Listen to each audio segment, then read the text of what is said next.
Friends and fellow citizens, I stand before you under indictment for the alleged crime of having voted in the last presidential election. My name is Paula Usrey. I'm pleased to present this second video on lessons from Miss Susan B. Anthony. In this video, we're going to look at some of the challenges women faced in the 19th century, and then we're going to look at some excerpts from one of Miss Anthony's speeches, Is It a Crime for a Citizen of the United States to Vote? First, though, I would like you to imagine that you are a woman living in the 19th century.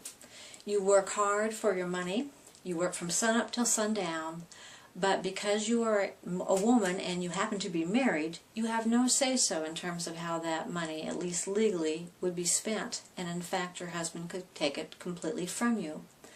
You pay your taxes, but you have no voice in how that money might be spent.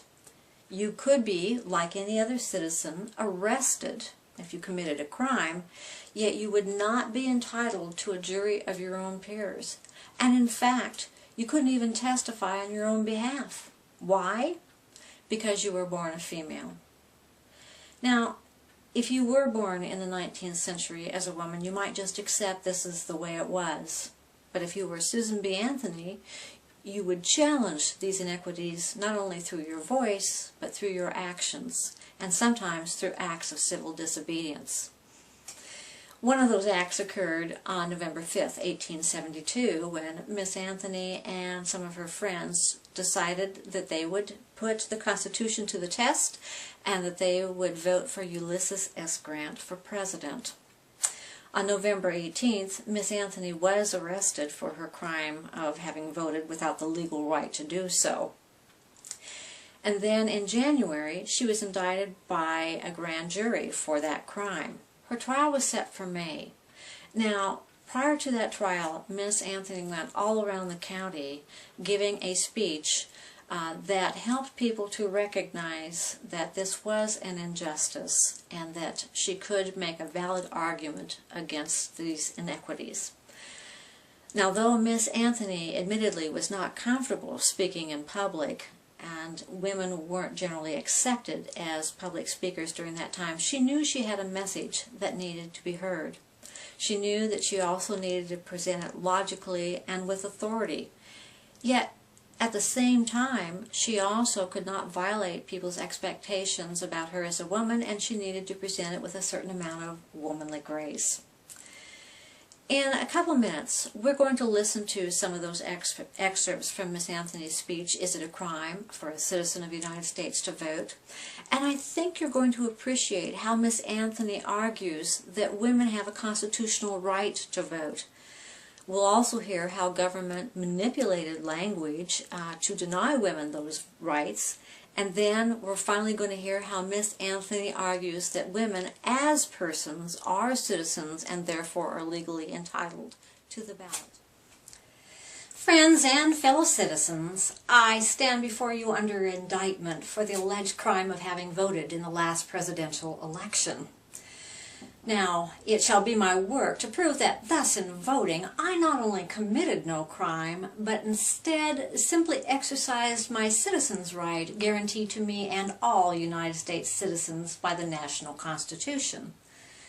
The preamble of the Federal Constitution says, "We the people of the United States, in order to form a more perfect union, establish justice, ensure domestic tranquility, provide for the common defense, promote the general welfare, and secure the blessings of liberty to ourselves and our posterity, do ordain and establish the Constitution for the United States of America."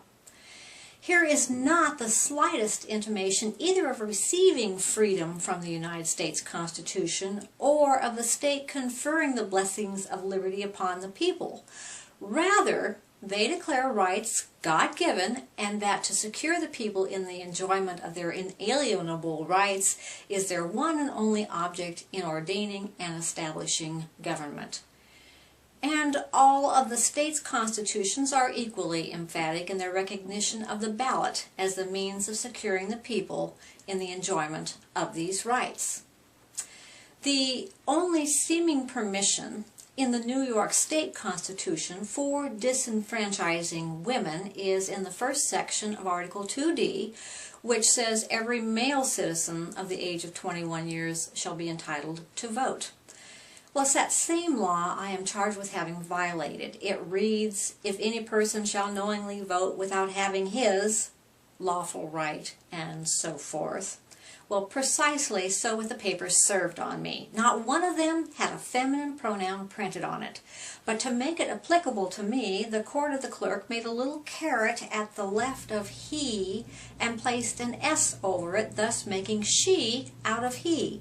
So I insist, if government officials may thus manipulate the pronouns to tax, fine, imprison, and hang women, women may take the same liberty to secure to themselves their right to a voice in government. Now, the only question left to be settled is, are women persons? And I hardly believe any of our opponents would have the hardihood to say they are not. Being persons, then, women are citizens. And no state has the right to make any new law or to enforce any old law that shall abridge their privileges or immunities. As Justice Taney said, the words people of the United States and citizens are synonymous terms and mean the same thing. They both describe the political body who, according to the Republican institutions, form the sovereignty and who hold the power and to conduct the government through the representatives. And it is on this line that we propose to fight our battle for the ballot, all peaceably, but nevertheless persistently through to complete triumph, when all United States citizens shall be recognized as equal before the law. Thank you. Miss Anthony did vigorously defend a woman's constitutional right to vote. She also exposed some ways in which that right had been unjustly denied. Because she garnered such support throughout the county, her trial actually had to be moved. And of course, because of her persistent campaigning, even into her 80s, Miss Anthony was able to help bring about lasting change where all women throughout this country eventually gained the right to vote. Now, as a woman in the 19th century, I believe that much can still be learned from Miss Anthony's example as a speaker and as an advocate for causes much greater than hers alone. One of the enduring lessons I believe that can be taken from Miss Anthony is the importance of setting aside our own fears and using our voice and our actions, no matter what our age, to help promote positive change for the benefit of others.